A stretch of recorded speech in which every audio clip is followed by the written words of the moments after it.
Bienvenidos militancia a este segundo número de la Gaceta del INFP. Les recordamos que este es un esfuerzo que hacemos desde el Instituto Nacional de Formación Política de Morena y la 4TV. Aquí les estaremos platicando de todas las actividades que tuvimos y las que tendremos en estos días. No sin antes volverles a decir que todo lo que tenemos en el instituto es de manera gratuita. Bienvenido, Mario. Hola, Dani, muchas gracias y bienvenidos a los compañeros y compañeras que nos siguen cada 15 días en este espacio de la 4TV y del Instituto Nacional de Formación Política.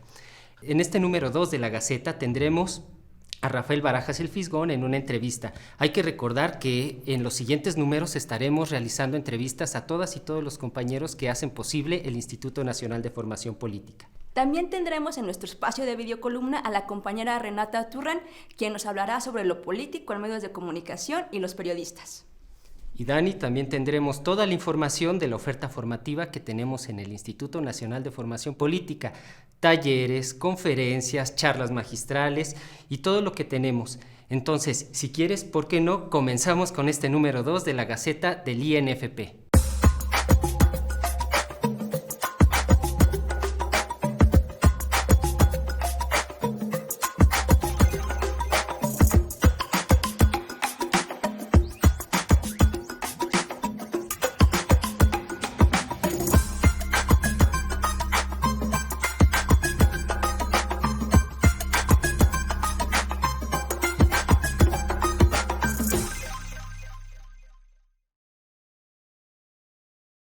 ¿Qué te parece, Mario, si comenzamos con este espacio de entrevistas en donde tendremos a los compas de la coordinación que nos hablarán sobre todo el trabajo que hacen y los planes y proyectos que tenemos para este año?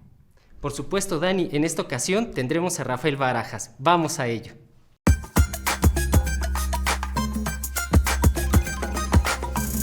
Hola, ¿qué tal? Buenas tardes y bienvenidos otra vez a la Gaceta del INFP. Estamos ya en el segundo número de esta Gaceta y hoy tenemos como invitado al presidente del Instituto Nacional de Formación Política, el compañero Rafael Barajas, mejor conocido como el Fisgón. Y pues es todo un honor que nos acompañes hoy en este espacio. Rafael, ¿cómo estás? Al contrario, es un honor que me hayan invitado, Dani, Mayo, estoy muy agradecido. Pues Rafael, vamos directamente a este espacio dentro de la Gaceta, que es una entrevista, y hoy queremos hablar sobre la importancia de la formación política y qué mejor que tú para que nos hables sobre ese tema.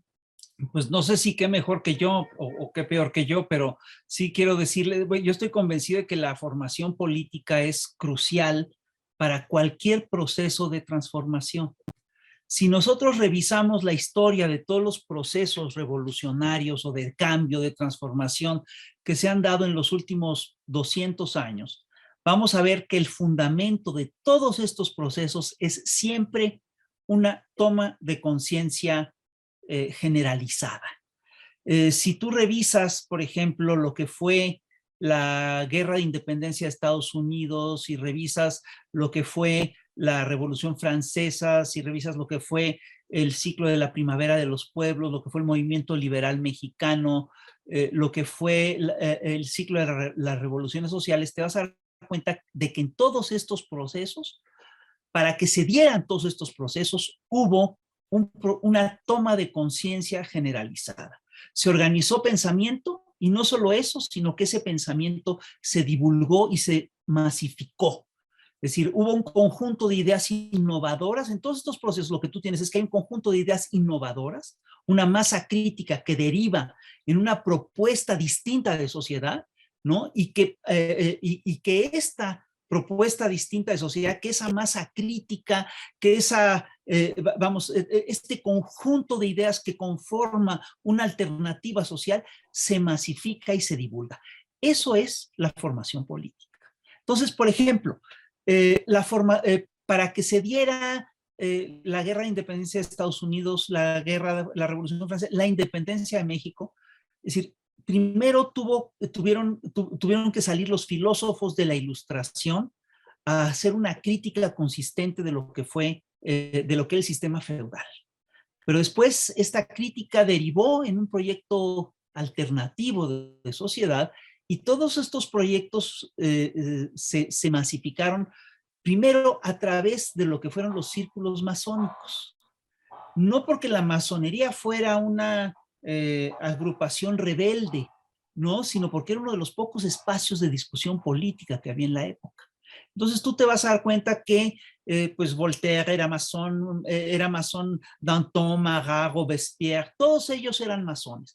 También fueron masones, George Washington fue masón, Thomas Jefferson, todos ellos eran masones. Y Morelos, Hidalgo, y Allende, todos ellos participaron en la masonía, participaron de estas discusiones. Y es curioso porque yo sí estoy convencido de que la formación política es el gran motor de las transformaciones.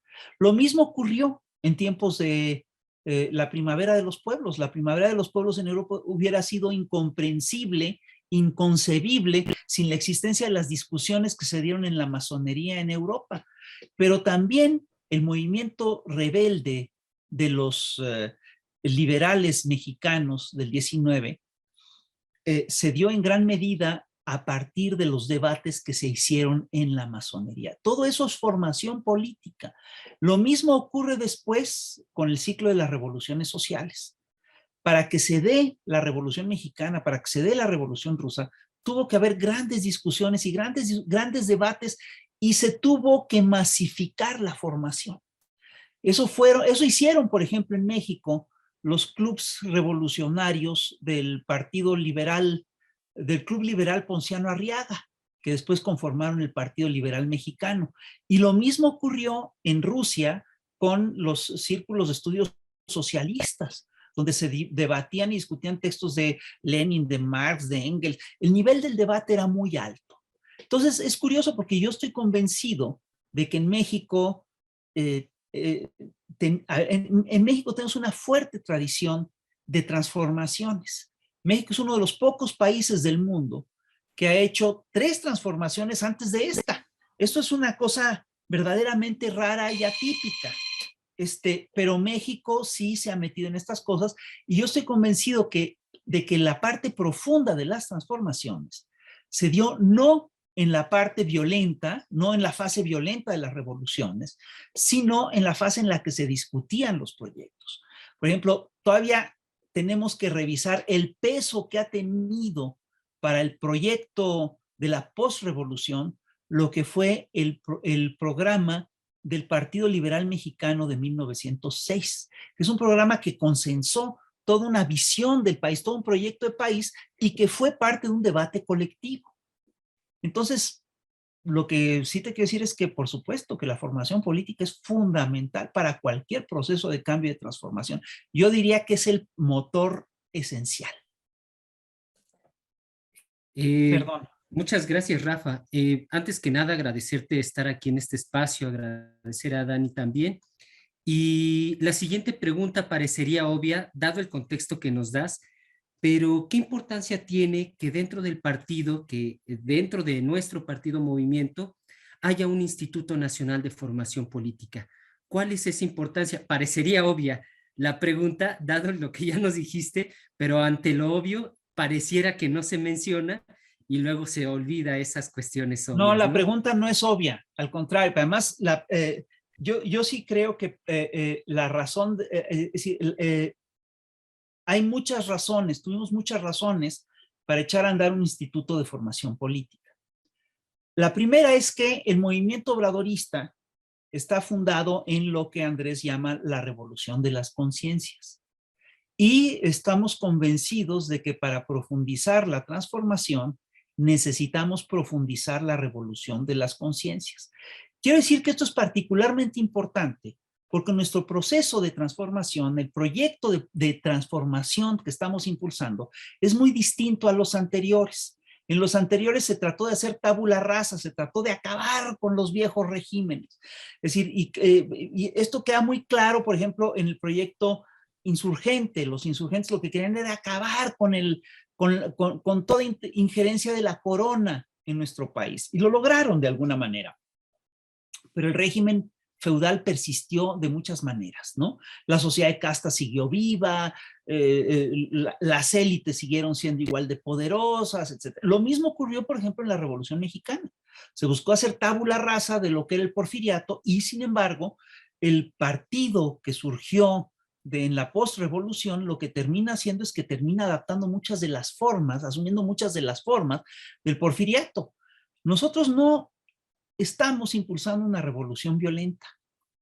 No hemos exiliado a nadie, no hemos reprimido a nadie, no hemos censurado a nadie, no hemos encarcelado a nadie, no hemos hecho ningún acto represivo masivo, no hemos matado a nadie, no hemos fusilado a nadie. ¿Dónde puede estar? Y ojo, eso significa que una parte importante del viejo régimen sigue viva y sigue latente, que además así ocurre en todos los procesos de transformación, aún en los que buscaron hacer tabula rasa y acabar con el viejo régimen. El viejo régimen sigue vivo de muchas maneras. Entonces, ¿cómo podemos profundizar la transformación en este clima, en este ambiente, en este caldo de cultivo? La única manera es profundizar la revolución de las conciencias. Pero además nosotros en México tuvimos una situación muy peculiar. Hubo un proceso de transformaciones importante en toda América Latina entre 1999 y el 2008. Nosotros hubiéramos entrado dentro de ese proceso en el 2006, que es cuando a Andrés le hicieron el fraude, y no entramos porque a Andrés le hicieron el fraude.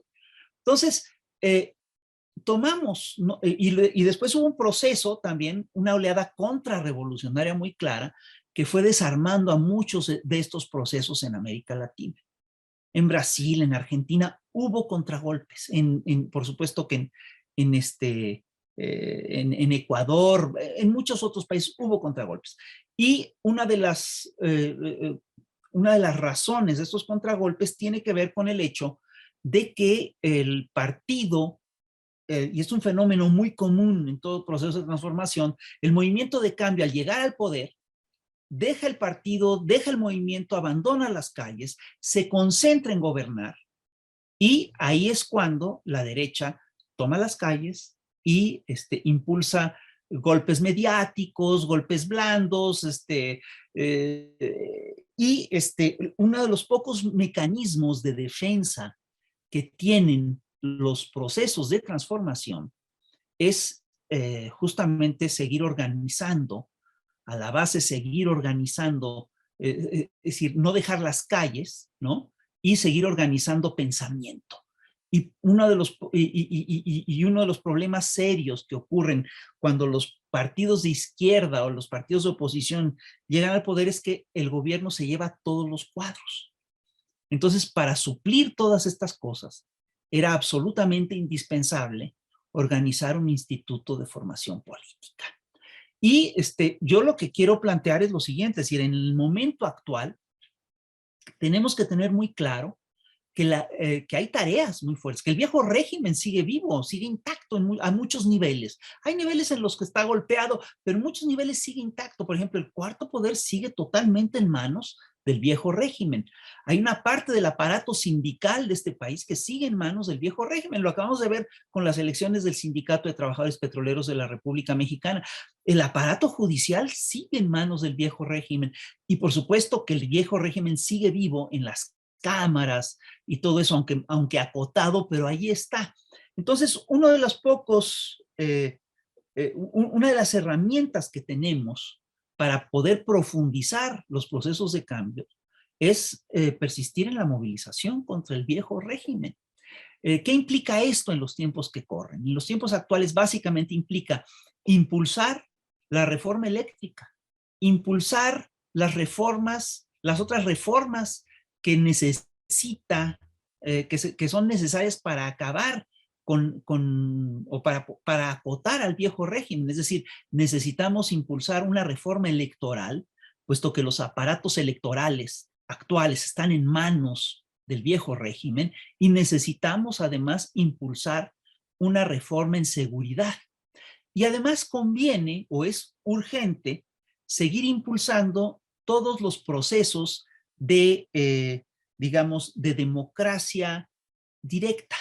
Entre otras cosas, estamos obligados a impulsar lo que es el tema de la revocación de mandato, que es un proyecto de democracia participativa directa. Sí, Rafa, como estabas comentando, evidentemente pues ya queda del lado de la ciudadanía y del movimiento organizado esta parte, ¿no? Ya lo mencionaste bien. Y creo que va de la mano con la última pregunta que te queríamos hacer, que cuáles son los retos del Instituto Nacional de Formación Política para este año. Ya nos mencionaste algunos, la reforma eléctrica, la reforma electoral, la ley de justicia, la reforma electoral, o sea, en realidad tenemos muchas cosas que hacer y dentro del Instituto Nacional de Formación Política estamos seguros y creemos que el camino es organizándonos y organizándonos desde abajo, desde el movimiento, formándonos y seguirnos formando, pero tú ves algo en especial en el que tenemos que estar atentos todas y todos, que somos militantes, simpatizantes o los que simplemente queremos que este país cambie, porque también hay que dejar claro que de este lado, pues tampoco somos sectarios, ¿no? Y mientras tú quieras que el país cambie, aquí están los brazos abiertos para que participemos todos. Mira, a ver, son varias cosas, varias tareas las que tenemos. Sin lugar a dudas, nuestra agenda es muy clara. La agenda general del partido tiene que ser impulsar las 3 reformas que planteamos y, por supuesto, la revocación de mandato, pero además el partido tiene elecciones en 6 estados y tiene que hacer lo posible por ganar las elecciones en todos los estados. Hay que recordar que una parte importante de la estructura del viejo régimen está atrincherada en gobiernos estatales. Si la Cuarta Transformación quiere seguir avanzando, tiene también que avanzar sobre esas estructuras estatales. Esas estructuras estatales, entre otras cosas, dificultan de manera importante la lucha contra el crimen organizado a todo nivel. Entonces, es necesario ganar esas elecciones. Yo no tengo la menor duda al respecto. Pero esa es la agenda del partido. La agenda del instituto debe ser muy sencilla. Debemos, por supuesto, que apoyar estas tareas del partido, para empezar, pero además necesitamos profundizar la formación de decenas de miles de ciudadanos. Y para eso vamos a echar a andar, pues incluso, es decir, tenemos el proyecto de echar a andar una escuela de formación presencial, que sería, tendría su sede aquí en la Ciudad de México, y lo que buscaríamos es dar cursos permanentes de formación a la militancia.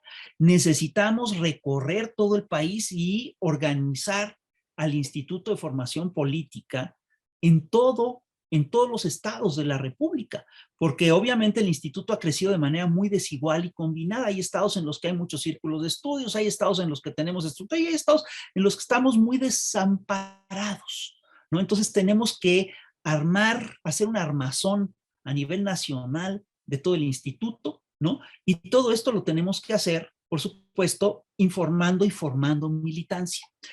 Y tú mencionaste un tema que a mí me resulta delicado, es decir, sí tenemos es decir, la formación política implica la revisión de lo que es la cultura política de la que venimos. Entonces, en México ha pesado muchísimo, sin lugar a dudas, la cultura del PRI, pesa muchísimo la cultura del PAN, pero también nos pesa la cultura de la vieja izquierda, que es una cultura que luego es bien sectaria. Es decir, la vieja izquierda mexicana tiende al sectarismo y la otra cosa es que también tiende al divisionismo.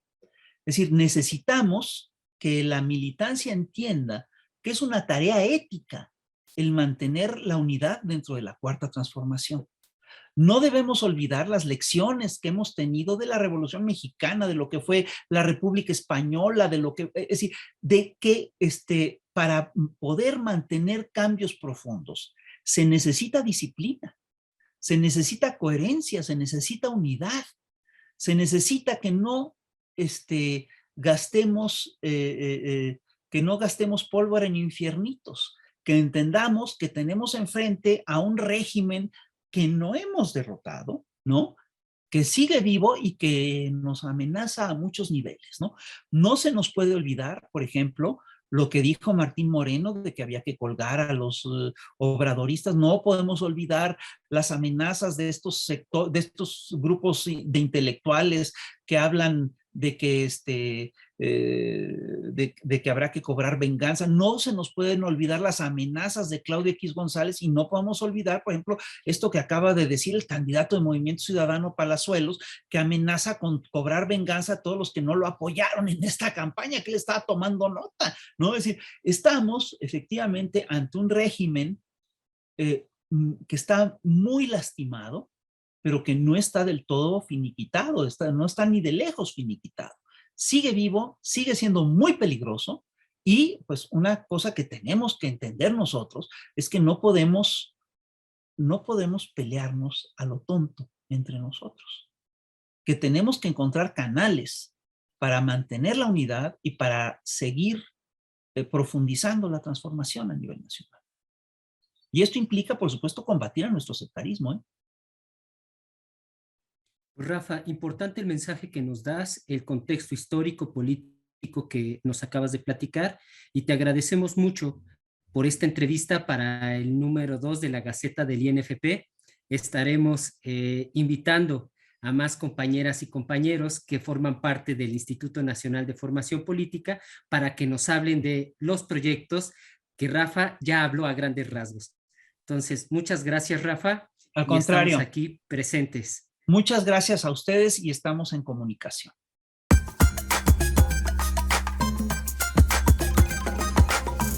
Es súper interesante lo que nos acaba de comentar el compañero Rafael, que tiene que ver con la formación política y de las tareas que tenemos en el instituto este año. Pero ¿qué te parece, Mario, si ahora vamos con todas las actividades que tuvimos la semana pasada? Y ustedes no se preocupen, si no lo vieron, todas nuestras actividades están en las redes sociales del Instituto Nacional de Formación Política, @INFP Morena, así nos pueden encontrar. Así es, Dani.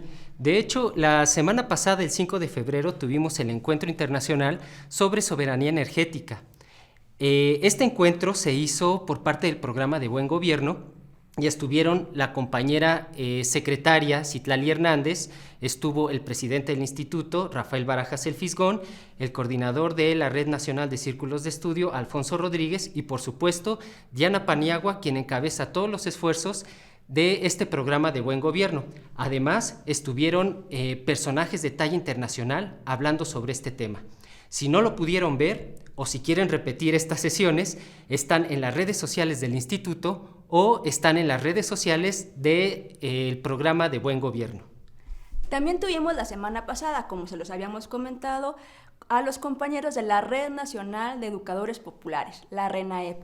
Tuvieron un taller sobre la reforma eléctrica, con gran participación de la militancia. Los invitamos a que estén atentos para próximas fechas.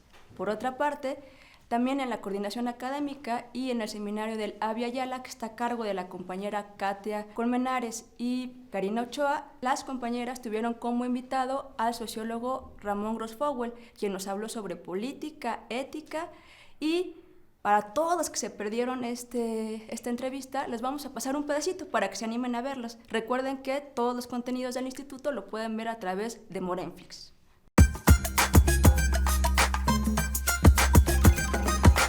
¿Cómo analizarías la llamada segunda ola de gobiernos progresistas en América Latina? ¿Cómo profundizar en esta segunda ola y cómo pensar este proceso en un contexto además en donde el mundo ha cambiado mucho o se ha develado después del virus, pues la verdadera cara del capitalismo colonial e imperialista? Te damos la palabra, Ramón. Muchas gracias, Karina. Muchas gracias, Katia, por invitarme a este espacio. Un saludo a todos y a todas las camaradas de México. En primer lugar, para abordar ese tema, habría que ir a la primera ola. Yo diría que la primera ola, que era más bien los gobiernos la primera ola, el gobierno de Chávez, ¿no? El gobierno de Correa, el gobierno de los Kirchner, el gobierno de Evo Morales, estos gobiernos, el gobierno de Lula, es lo que se considera como la primera ola, ¿no? Bueno, en esa primera ola, yo creo que habría que decir que esta categoría de gobiernos progresistas muchas veces creo yo que genera más confusión que claridad sobre lo que está pasando, porque en realidad la categoría de gobiernos progresistas no es como si todos los gobiernos fueran iguales. A veces uno dice gobiernos progresistas y da la impresión, o la gente se queda con la impresión, como que uno está hablando de gobiernos que tienen las mismas políticas, y no es el caso. Cada uno de estos países venía de historias distintas y por tanto también vienen de respuestas políticas diferentes. Unos gobiernos eran más antiimperialistas que otros, eso también hay que señalarlo. Y entonces, reconociendo esa heterogeneidad, yo acepto que usemos el término gobiernos progresistas, porque eran gobiernos que ganan electoralmente elecciones frente a derechas abiertamente neoliberales.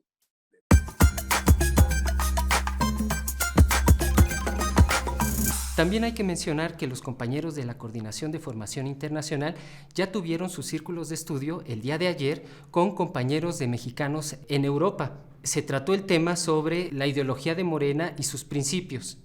Estuvo a cargo el compañero Ismael Carballo. Hay que decir que este espacio será de manera quincenal y serán los jueves. Estén atentos en las redes sociales del Instituto Nacional de Formación Política y también de la Coordinación de Formación Internacional. Ahora pasaremos a nuestro espacio de videocolumna. En esta ocasión nos acompaña la compañera Renata Turren, que es una joven feminista, maestra en políticas públicas y analista, que nos hablará sobre el tema de lo político en los medios de comunicación y los periodistas. Los dejamos con ella. Vamos allá.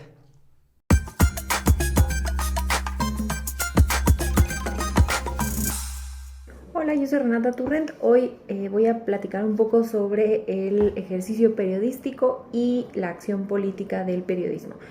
A mí me gustaría empezar diciendo que el periodismo es un noble oficio y es claramente necesario para una democracia y para la vida pública. En México hemos tenido grandes periodistas a lo largo de nuestra historia, pero también hemos tenido una prensa que ha defendido intereses económicos e intereses políticos de manera muy poco ética. En nuestros tiempos hemos visto cómo los medios han sido fundamentales para mantener regímenes en el poder. De hecho, podemos pensar en el caso de Peña Nieto, quien fue prácticamente construido por medio de los medios de comunicación hegemónicos hasta que llegó a la presidencia. ¿Qué medios? Bueno, Televisa, TV Azteca, Radio Fórmula, los medios que conocemos como masivos, corporativos, esto que le llamamos los medios hegemónicos, los medios de comunicación hegemónica. Esto no solamente existe en México, sino también existe en el mundo y existe con medios internacionales que defienden intereses no solamente en sus países, sino también en el resto del mundo, ¿no? Se usan como herramienta de política interna y política externa.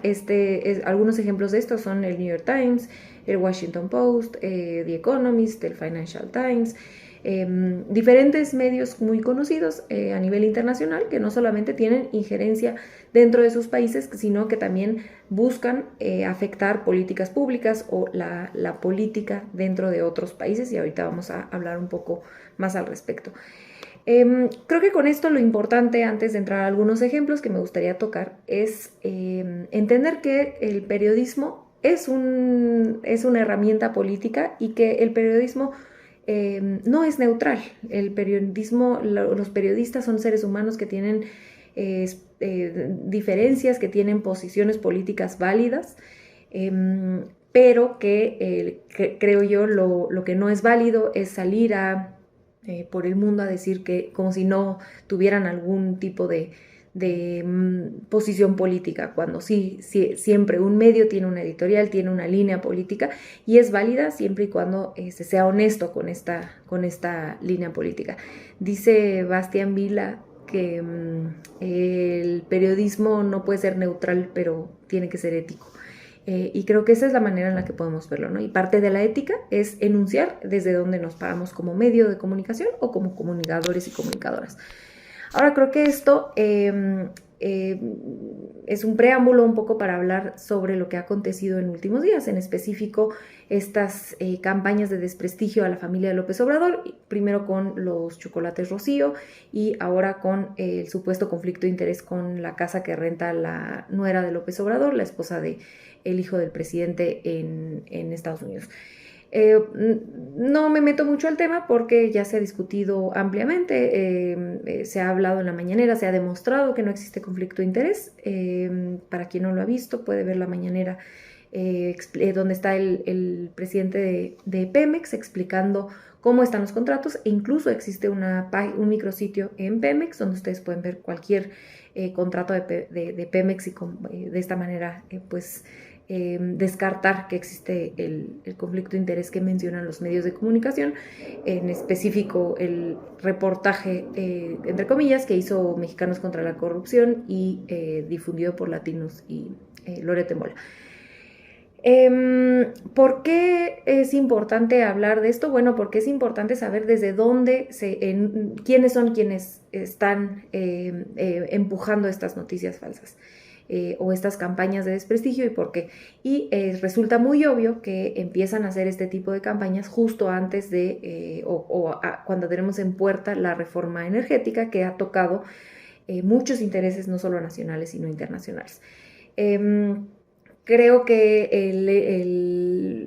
el ejemplo de la casa del hijo de López Obrador explica muy bien cómo funcionan estas campañas. Y que por gente como Carmen Aristegui, que hay que decirlo, tiene su carrera personal que la respalda, pero que desde mi humilde opinión comete un error en amplificar esto, y me parece que la razón de ella es distinta a la de Loret de Mola. Me parece que ella lo hace un poco por militar con esa marca que ha hecho de sí misma como crítica del poder, pero pues a mí también me gustaría ver que fuera crítica con otros poderes, porque pensar que solamente el presidente es poderoso es, por decirlo menos, ingenuo. Y finalmente cerraría yo con lo que está sucediendo con los medios de comunicación internacionales, que ya habíamos tocado al inicio, y cómo salen también de manera organizada a hablar. The Economist Hoy salió a hablar sobre la democracia en el mundo, pero hacen una rebaja en el índice de la democracia en México. Es risible porque hablan de cómo empieza a subir la democracia después del fraude de 2006 y cómo empieza a descender ahorita, ¿no? Aunado esto a otro texto del Wall Street Journal, donde también dicen que la reforma eléctrica podría romper con el TEMEC. Entonces, bueno, esto nada más por poner algunos ejemplos de cómo se utiliza el periodismo con fines políticos, muchas veces de manera muy sucia.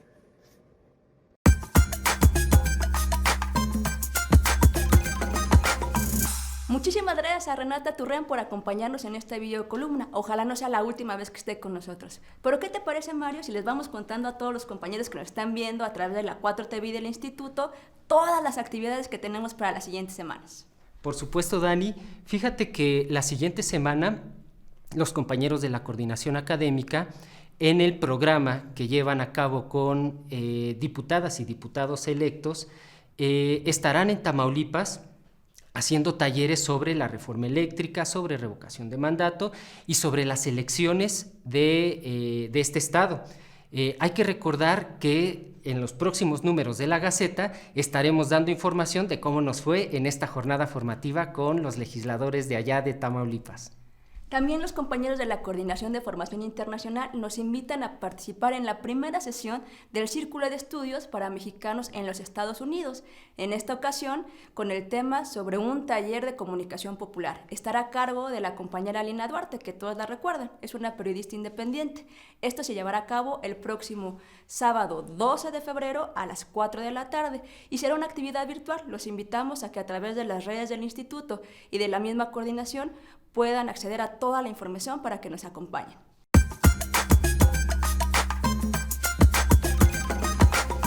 También los invitamos a participar en todas las actividades de la Red Nacional de Círculos de Estudio, en esta ocasión de los estados de Aguascalientes y el Estado de México. En pantalla estará apareciendo toda la información para que nos acompañen el próximo 25 y 26 de febrero y el 10 y 11. Pues bueno, compañeras, compañeros, hemos llegado al final de este número 2 de la Gaceta INFP. Les recordamos seguir las redes sociales del Instituto Nacional de Formación Política y toda la propuesta formativa que tenemos en ellas. Agradecemos a la 4TV por el espacio y pues nada, Dani, sigamos cepillando la historia a contrapelo.